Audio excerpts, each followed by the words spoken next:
the threat force elements that face our country, amongst those, Harry and Meghan are a very legitimate and seductive target. Yes, and agreed. there's no escaping that. We do, as a country, we pay for security for former IRA terrorists, for former murderers. We pay for security for all sorts of grotesque individuals, and these people do deserve an element of security. However, there's actually a halfway measure for this, and there are examples, models being used, for example, in embassy securities around the world.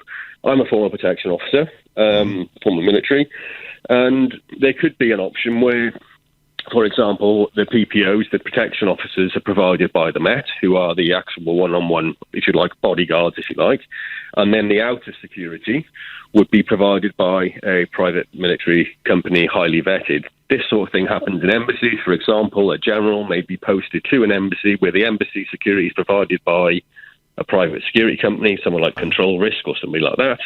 The security companies are available, of course, and they would have two protection officers from the Royal Military Police.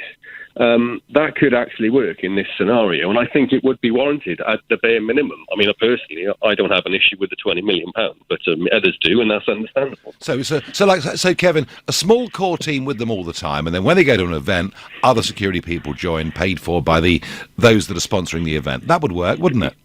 Yeah, it would. The sort of like the manoeuvre asset, if you like, would be provided by a private company that would be paid for by either them themselves or obviously their large company. But the core security one-on-one, which would be probably a team of, well, I wouldn't give numbers, but it wouldn't be the size of that.